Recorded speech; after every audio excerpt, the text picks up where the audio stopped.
स्वाधीन मिश्रा कनंता बांजी उड़ीसा से हमारा एक रेगुलर और एक पुराना सब्सक्राइबर है जिसने आज अपनी स्टोरी हमसे शेयर करी है। ये कहानी 2022 की है और ये इतनी डरावनी है कि आज तक स्वाधीन को कहीं ना कहीं हॉन्ट कर रही है। ये बात शुरू होती है जब स्वाधीन की फैमिली ने एक फोर्ड की गाड़ी खरीदी। घर में सब लोग बहुत खुश थे क्योंकि ये स्वाधीन के घर वालों की पहली गाड़ी थी। स्वाधीन को भी गाड़ी का ऐसे बहुत ज़्यादा शौक नहीं था, लेकिन उसे बहुत अच्छा लगा था कि उसके घर में एक गाड़ी आई थी क्योंकि अब इनकी फैमिली को किसी बस के थ्रू जाने की ज़रूरत नहीं है। कोई भी फैमिली फंक्शन होता था तो स्वाधीन देखता था कि हर कोई अपनी अपनी गाड़ियों से आ रहा है और सिर्फ इनका परिवार है जो कि बस में जा रहा होता था। अब ये चीज़ें जब छोटे होते हैं ना बच्चे, तब उन्हें पैसा, प्रॉब्लम्स, इनके बारे में ज़्यादा पता नहीं होता। वो सिर्फ ये देखते हैं कि दूसरे लोग इतने अच्छे से आ रहे हैं और हम इतना स्ट्रगल करके जा रहे हैं। तो स्वाधीन भी अपने घर वालों को बोलता था कि पापा एक गाड़ी ले लेते हैं ना, एक गाड़ी ले लेते हैं, वो देखो वो कितनी बड़ी गाड़ी से आते हैं, वो देखो वो कितनी दूर से गाड़ी से आते हैं। तो ऐसे करते करते स्वाधीन जब बोलता था तो पापा उस समय ज़्यादा बोलते नहीं थे क्योंकि बच्चे को फाइनेंस और इन सब चीज़ों की नॉलेज होती नहीं है। तो पापा भी मुस्कुरा के बोल देते थे कि ठीक है बेटा, ले लेंगे। और फाइनली एक दिन आ जाता है जब ये लोग अपनी गाड़ी ले लेते हैं। स्वाधीन का बताना है कि उसने पहली बार अपने घर में इतनी महंगी कोई चीज़ देखी थी। ऑल्दो स्वाधीन को उस समय गाड़ी का ज़्यादा नॉलेज नहीं था, ना उसकी सर्विस का नॉलेज था, ना उसके मेंटेनेंस का खर्चे का पता, लेकिन उसने यूट्यूब में थोड़ा बहुत गाड़ी चलाने के ट्यूटोरियल्स और वो सब देखे थे और उसके घर में नई नवेली गाड़ी खड़ी थी। अब धीरे धीरे स्वाधीन गाड़ी को चलाना सीखता है।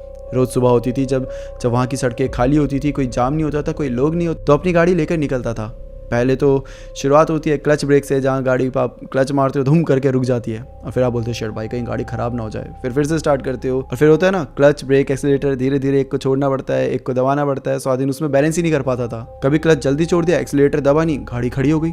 कभी एक्सीलेटर जोर से दब गया, क्लच अभी छोड़ा ही नहीं है, गाड़ी धूम करके आवाज़ करने लग गई। स्वाधीन बोलता था भाई साहब मेरी तो जान ही निकल गई थी, लेकिन कैसे कैसे करके उसने गाड़ी चलाना सीख ली। और फिर इसी के कुछ महीने बाद गाड़ी की फर्स्ट सर्विस का टाइम आ गया। कंपनी के हिसाब से पहली जो सर्विस होती है वो कराना जरूरी होती है, वरना वारंटी और गाड़ी की परफॉर्मेंस पे असर पड़ सकता है। और इसीलिए इन लोगों ने डिसाइड करा कि गाड़ी को बालांगीर के नियरेस्ट फोर्ड शोरूम में ले जाया जाए। अब स्वाधीन, उसका बड़ा भाई और स्वाधीन के कॉलेज का एक जूनियर होता है जो उस समय उस घर पे मौजूद होता है। ये तीनों निकल जाते हैं सर्विस सेंटर की तरफ। स्वाधीन के ग्रेजुएशन का फर्स्ट ईयर चल रहा था और नए दोस्त और एक्सपीरियंस की एक्साइटमेंट के बीच वो थोड़ा टेंशन में भी था। अब ये लोग करीबन 1.5-2 घंटे का सफर करके शोरूम में पहुंच जाते हैं। अब जैसे ये लोग सर्विस सेंटर में पहुंचते हैं, ये देखते हैं कि भाई साहब अंदर तो बहुत भीड़ थी, बहुत सारे लोग थे जो अपनी गाड़ी सर्विस कराने के लिए लेकर आए हुए थे। अब जो स्टाफ होता है वो आके बोलता है इन्हें कि सर अब गाड़ियाँ बहुत ज़्यादा है, भीड़ बहुत ज़्यादा है, तो आपको ना थोड़ा वेट करना पड़ेगा। ये भी बोलते हैं कि ठीक है भाई, अब इतनी दूर से आए हैं तो वेट तो करना ही पड़ेगा, कर लेते हैं, अब कोई ऑप्शन भी नहीं है कि हम वापस चले जाएं। धीरे धीरे वेट करते हैं, समय भी धीरे धीरे बीतने लगता है। तब इन्हें पहली बार पता चलता है कि एक गाड़ी की सर्विस होने में कितना समय लगता है। पहले 3-4 घंटे तो आराम से बीत जाते हैं, बट धीरे धीरे समय बहुत स्लो बीतने लगता है। आप जब बोर होते हो, करने को कुछ नहीं होता, तो आप बार बार घड़ी देख रहे होते हो, बार बार अंदर जाके देख रहे होते हो कि हमारी बारी कब आएगी, और ये सब चीज़ें स्वाधीन कर रहा था। देखते देखते 4:30 बज जाते हैं एंड फाइनली स्वाधीन की गाड़ी की बारी आती है। अब गाड़ी सर्विस में जा चुकी है और यहाँ पे स्वाधीन, उसके साथ जो उसका छोटा जूनियर था, वो दोनों थे। स्वाधीन का बड़ा भाई अपने दोस्तों से मिलने कहीं और ही चला गया था, वो सुबह ही निकल गया था। उसने बोला था कि जब गाड़ी हो जाएगी तो मुझे बता देना, मैं वापस आ जाऊँगा। अब ये लोग यहाँ पे बैठे बैठे वेट कर रहे हैं और देखते देखते समय 7:30 बज जाते हैं और तब इनकी गाड़ी सर्विस होकर वापस आती है। अब 7:30 बजने का मतलब है कि धीरे धीरे अंधेरा भी छाने लगा है और अब स्वाधीन को थोड़ी टेंशन भी होने लगी है कि यार अब इतना अंधेरा हो गया। और पहली बार, मतलब जैसा मैंने बताया, स्वाधीन को इतना गाड़ी चलाना आता नहीं था, उसने अभी सीखा है। वो अपने लर्नर वाले फेज में ही है, एल लगा कर रखा है उसने अपने गाड़ी के पीछे, और उसे डर लग रहा है कि यार अब अंधेरा हो गया। और शायद ये फर्स्ट टाइम था जब स्वाधीन अंधेरे में गाड़ी चला रहा था। स्वाधीन अपने भाई को कॉल मिलाता है कि भाई गाड़ी हो गई है, आ जाओ। तो बोलता है चल ठीक है मैं आता हूँ, अभी थोड़ा काम कर रहे हैं हम लोग, तो शायद थोड़ा टाइम लग जाए, तो थोड़ा सा वेट कर ले या फिर आगे पीछे थोड़ा घूम ले और फिर उसके बाद मैं तेरे को मिल जाऊंगा, फिर चलते हैं साथ में। अच्छा ठीक है। अब स्वाधीन और जो उसका जूनियर होता है वो गाड़ी लेकर बालांगीर के अंदर चले जाते हैं, एक टाउन में जहाँ पे थोड़ा मार्केट एरिया था, वहाँ चले जाते हैं। फिर वहाँ पर ऐसे ही एक्सप्लोर करते हैं, घूमते हैं यहाँ। ऑल्दो ये पहली बार नहीं था कि ये लोग यहाँ पर आए कि इन्हें एक्सप्लोर करना है, बट अब करने को कुछ है नहीं, वेट ही करना है।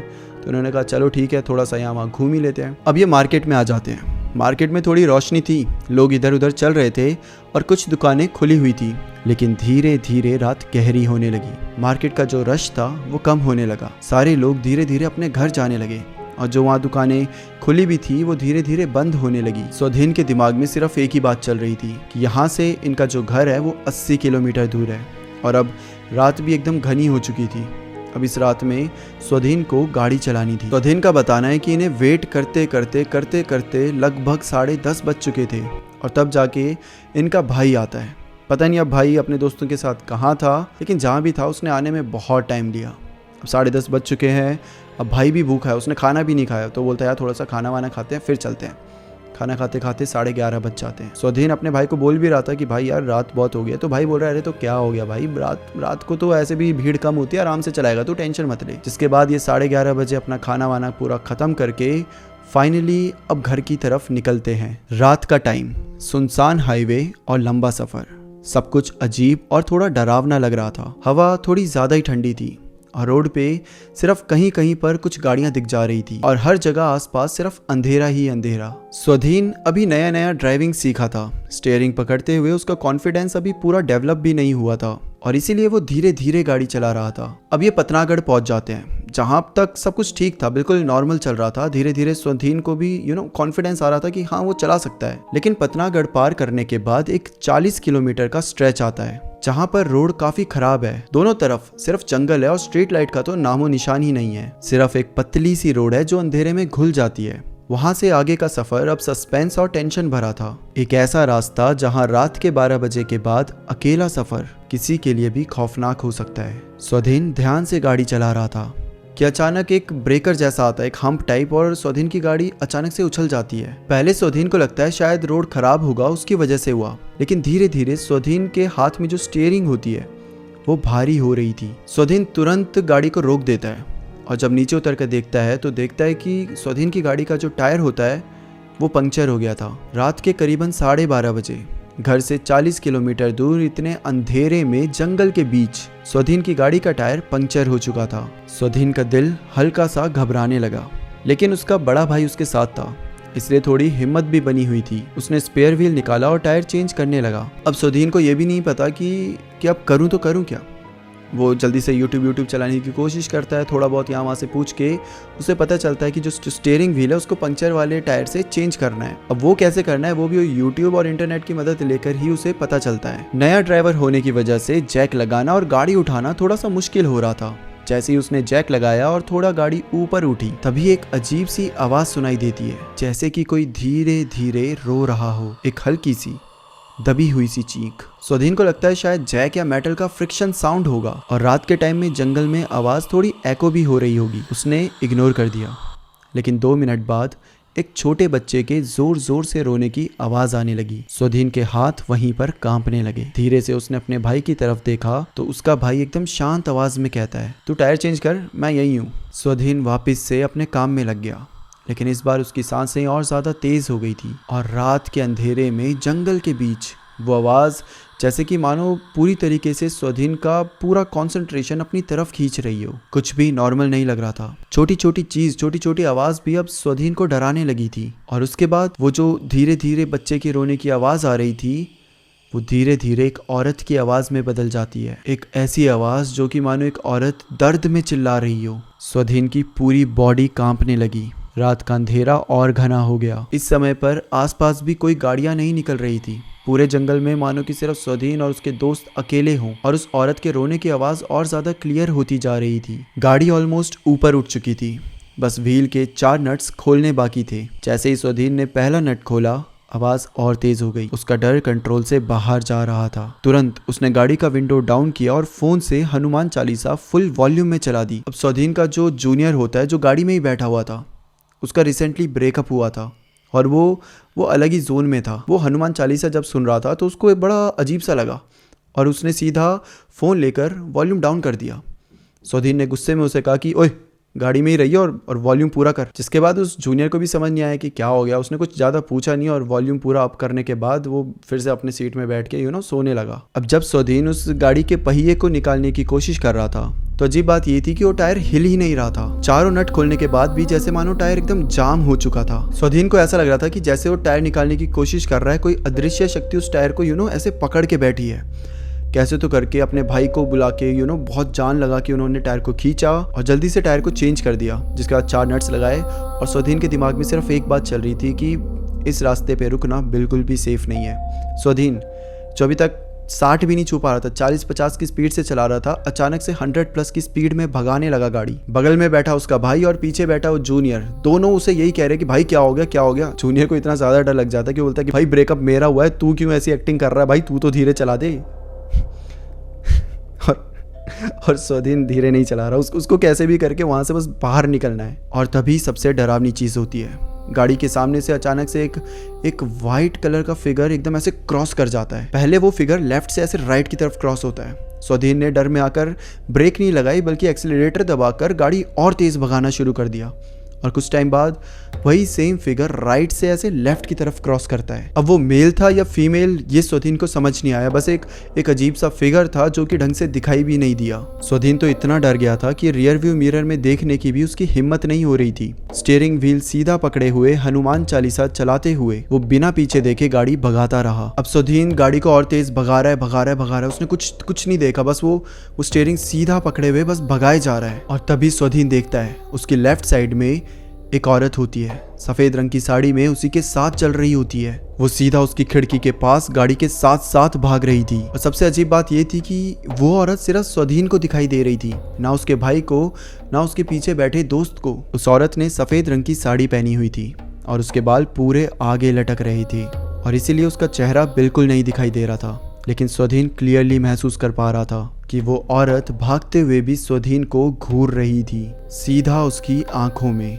स्वाधीन अपनी गाड़ी को बहुत तेज भगा रहा था, 110 से 120, 120 से 130, लेकिन फिर भी वो औरत बड़े आराम से स्वाधीन की गाड़ी के बगल में ही थी। ऐसा लग रहा था कि स्वाधीन कितनी भी तेज भगा ले वो उस औरत को पीछे छोड़ ही नहीं सकता। और यहाँ पर उसका भाई और उसका दोस्त वो चिल्ला के पागल हो गए थे। वो बोल रहे थे कि क्या कर रहा है, रुक जा, लेकिन स्वाधीन तो मानो उनको पूरी तरीके से अनसुना कर रहा था। इनफैक्ट ऐसा लग रहा था जैसे कि गाड़ी में सिर्फ स्वाधीन बैठा है, उसके भाई और उसके दोस्तों से महसूस भी नहीं हो रहे थे। स्वाधीन का गला सूख चुका था, हाथ स्टीयरिंग पर जम चुके थे, बस हनुमान चालीसा सुनता हुआ मन ही मन भगवान को याद कर रहा था। अब इस रास्ते में आगे चलकर एक मंदिर पड़ता है और जैसे जैसे वो मंदिर पास आ रहा था, स्वाधीन अपने आंखें बंद करके सिर्फ एक प्रार्थना करता है कि माता प्लीज बचा लो। और जैसे ही वो मंदिर सामने आता है, वो औरत अचानक से सीधा लेफ्ट साइड से रोड के किनारे भागती हुई अंधेरे में गायब हो जाती है। 1 सेकंड पहले वो बिल्कुल बगल में थी और अगले ही पल वो गायब। जिसके बाद स्वाधीन फाइनली मंदिर के सामने ब्रेक लगाता है। उसका भाई पूरी तरीके से गुस्से में कि तू पागल हो गया, तू क्या कर रहा है, तुझे अक्ल नहीं है क्या। और पीछे उसका दोस्त, वो तो उसने शायद अपनी एक्स वैक्स सबको याद कर लिया था इस समय पर। उसने कहा था कि भाई बस इतना ही है मेरा जीवन। बट फाइनली स्वाधीन इन दोनों को बताता है जो उसने देखा, जो उसके बगल में वो औरत भाग रही थी, जो उसने वो बच्चे की आवाज़ सुनी, वो सब चीज़ें। और तब जाके इन दोनों को पता चला कि स्वाधीन अपनी गाड़ी को क्यों भगा रहा था। और वो जो पीछे बैठा जूनियर था अब उल्टा स्वाधीन को बोलता है भाई तू भगा, भाई तू कैसे भी करके बस पहुंचा दे भाई, प्लीज़ भाई भगा, अब रुक मत। और जो बड़ा भाई है वो बोलता है अच्छा ठीक है, तू टेंशन मत ले, अभी हम माता के पास ही है ना, वो चली गई ना जो भी थी, अब तू चल माता के सामने हम अपना माथा टेकते हैं और फिर उसके बाद चलते हैं। स्वाधीन अपनी गाड़ी से बाहर उतरा, उसका भाई अपनी गाड़ी से बाहर उतरा। पीछे बैठा जूनियर बोलता है भाई मैं ना यहीं से हाथ टेकता हूँ, भाई तुम, मैं बाहर नहीं आ रहा, भाई तुम चले जाओ। और फिर ये दोनों आगे जाते हैं, माता के जो मंदिर होता है ऑल्दो बंद था लेकिन अपना माथा टेकते हैं, माता से आशीर्वाद लेते हैं और फिर वापस आते हैं। और जो बाहर बैठा हुआ था उसने तो अपनी विंडो डाउन भी नहीं करी, बस ऐसे करके विंडो के सामने ऐसे करके जय माता दी कर रहा था बस। Interesting character. उसके बाद स्वाधीन आगे का सफ़र तय करता है एंड फाइनली ये लोग घर पहुँच जाते हैं। घर पहुंचते पहुंचते करीबन 2:30 या 3 बज चुके थे। स्वाधीन और उसका भाई अभी भी बहुत शौक में थे। घर जाकर उन्होंने मम्मी को सब कुछ बताया। मम्मी ने जो कहा उससे स्वाधीन की रूह कांप गई। उन्होंने बताया कि कई बार कुछ प्रेग्नेंट औरतें होती है जो कि डिलीवरी के टाइम या फिर किसी एक्सीडेंट की वजह से उनकी मौत हो जाती है। उनकी आत्मा पहले बच्चे की रोने की आवाज़ से सिग्नल देती है और फिर माँ की रोने की आवाज़ सुनाई देती है और ऐसी आत्माओं को लोकल लैंग्वेज में पेतेन कहा जाता है। आई डोंट नो कि मैं प्रोनाउंसिएशन एकदम सही कर रहा हूँ या नहीं, बट आप इसको सर्च कर सकते हो, इसे पेतेन कहा जाता है। स्वाधीन की माँ ने आगे ये बताया कि शायद तुम लोगों ने अपनी ज़िंदगी में कुछ अच्छे ही काम किए होंगे कि वो जो आत्मा थी वो तुम्हारा कुछ बिगाड़ नहीं पाई, वरना ऐसे केसेस में कई सारे लोगों के साथ बहुत बुरा हुआ है, इतना बुरा कि शायद आप सुन भी ना पाओ। आज भी जब स्वाधीन उस रात को याद करता है सब कुछ मानो आंखों के सामने फ्रेश हो जाता है। वो जंगल का अंधेरा, वो बच्चे की रोने की आवाज और वो सफेद रंग की साड़ी पहनी हुई वो औरत जो 110 की स्पीड में भाग रही थी। उस रात के बाद स्वधीन ने कभी भी उस रास्ते में रात को सफर नहीं करा। वैसे ये बात सिर्फ स्वधीन के साथ नहीं हुई थी, उसका एक दोस्त भी था, उसके साथ भी हुई थी। वो एक KTM का शोरूम में सेम बाइक की सर्विस कराने गया था, वही बलंगी साइड ही पड़ता है, तो इसे वही रास्ते से जाना पड़ा। और सर्विस के टाइम में ऐसा होता है कि चीज़ें लेट हो जाती है, तो उसके साथ भी लेट हो गया था। 8 साढ़े 8 बज गए थे। जिसके बाद ये 2 दोस्त गए थे KTM के शोरूम में। तो जो पहला दोस्त था उसने अपने दूसरे दोस्त को वहीं एक बेलपरा करके एक गांव पड़ता है वहाँ पे छोड़ दिया और फिर अकेले आ रहा था। और जब ये उसी रास्ते सेम रास्ते से आगे आया तो उसकी बाइक अचानक से हैवी हो गई, जैसे कि मानो पीछे कोई बैठ गया हो। ऑल्दो उसे पहले तो दिमाग में आया कि वो दोस्त बैठा है, लेकिन फिर उसे स्ट्राइक किया कि अरे शिट, मैं अपने दोस्त को तो वहीं छोड़ के आ गया हूँ, कोई भी नहीं है पीछे। जिसके बाद वो अपनी बाइक को बहुत तेज़ भगाता है और घर रुकने के बाद ही चैन की सांस लेता है। तो ये भी एक केस था जो कि स्वधीन के दोस्त ने उससे बताया था। इसका मतलब कि वो जो एक्चुअली एरिया है वहाँ पर सिर्फ स्वधीन के साथ नहीं, बाकी कई सारे लोगों के साथ भी कुछ ना कुछ हॉन्टेड एक्सपीरियंस हुए हैं। तो अगर आप भी कभी ऐसी जगह से गए हो या फिर ऐसे रोड से गए हो तो क्या आपके साथ भी कुछ ऐसा हुआ है? और अगर ऐसा कुछ हुआ है तो आप नीचे कॉमेंट में बता सकते हो। So that's it for today दोस्तों, फिर मिलते हैं किसी और टॉपिक के साथ। तब तक के लिए bye bye and take care.